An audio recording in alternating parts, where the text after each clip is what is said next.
வசதியானவரே. நம்முடைய தேவன் யார் தெரியுமா?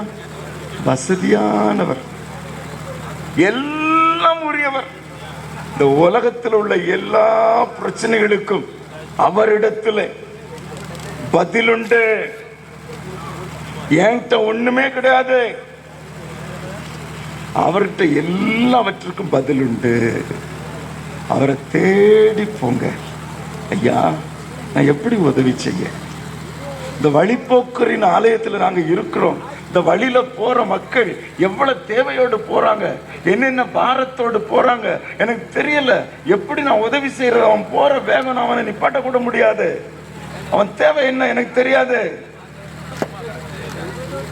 என்ன நீங்க பயன்படுத்துங்க, நீங்க என்ன எக்யூப் பண்ணுங்க.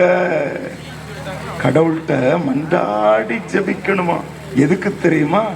Please equip me, empower me.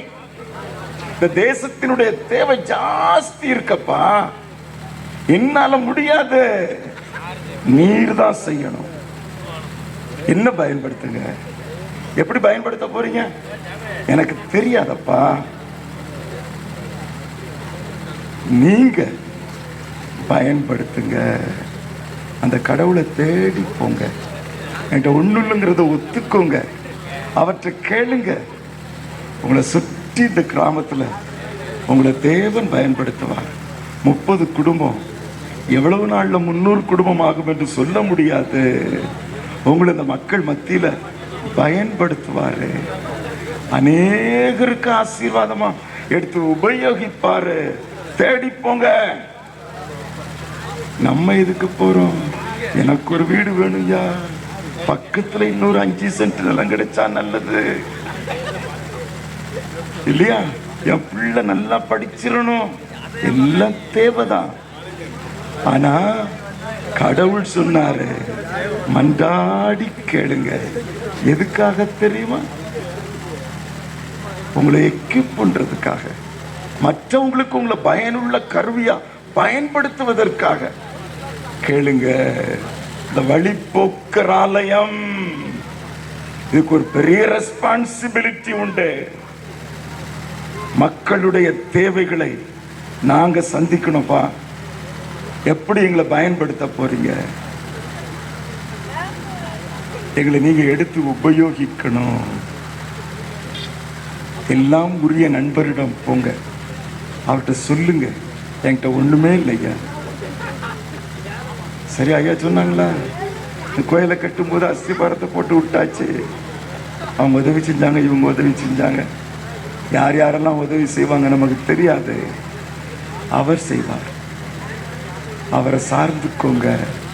நம்முடைய கடவுள் எப்படிப்பட்டவர் தெரியுமா? தொந்தரவு பண்ணுகிறதை விரும்புகிற தேவன்.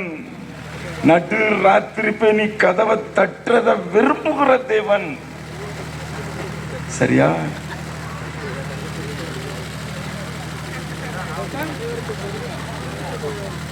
சாமிடம் சொல்றாங்களா, அந்த அம்மா தொந்தரவு பண்ணுதியா, என்னத்தையா சொல்லி அனுப்போம். தொந்தரவு பண்ணுறது. இரவும் பகலும் தம்மை நோக்கி கூப்பிடுகிறவர்களுக்கு அவர் இருப்பாரோ சொல்லியிருக்கா. ராத்திரியும் பகலும் அவரை தொந்தரவு பண்ணணுமா? நம்ம கடவுளுக்கு அவரை டிஸ்டர்ப் பண்றது ரொம்ப பிரியமா. அலெக்சாண்டர் தி கிரேட் கேள்விப்பட்டிருக்கீங்களா? மகா அலெக்சாண்டர், அவருடைய அவையிலே ஒரு புலவன் ஒருவன் இருந்தார். இப்ப அலெக்சாண்டர் வார்க்காக போயிருக்கிறார். இந்த புலவர் அங்க இருக்கிற ட்ரெஷரரை தொந்தரவு பண்றார்.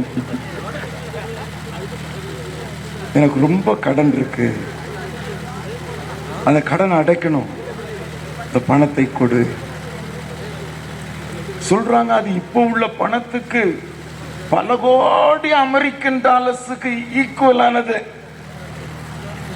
அவ்வளோ பெரிய பணம். உடனே இந்த ட்ரெஷரர் எழுதினாரு அலெக்சாண்டர் தி கிரேட், ஐயா இந்த புலவன், அரசவை புலவன் என்ன ரொம்ப தொந்தரவு பண்றாயா, இவ்வளோ பெரிய பணத்தை கேட்டு என்ன நச்சரிக்கிறான், பணத்தாசை பிடித்தவன் என்று எடுத்துக்கிறார். அலெக்சாண்டர் த கிரேட் பதில் சொல்லி அனுப்பினாரா, இல்ல இல்ல இல்ல, அவன் உன்னை தொந்தரவு பண்ணலப்பா, இவ்வளோ பெரிய பணத்தை கொடுப்பதற்கு என்னுடைய தலைவன் பெரிய பணக்காரன் என்பதை அவன் ஒத்துக்கொண்டிருக்கிறான், நம்புகிறான். அதனாலதான்ப்பா இவ்வளோ பெரிய பணத்தை அவன்கிட்ட கேட்கிறான். அவன் என்னை பெரிய பணக்காரன் என்று எண்ணி வைத்திருக்கிறான். அது மட்டுமல்ல, என்னுடைய தலைவன்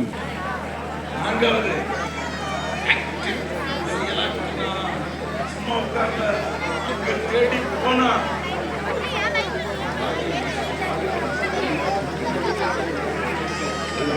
$266 $265. ஆமாம்.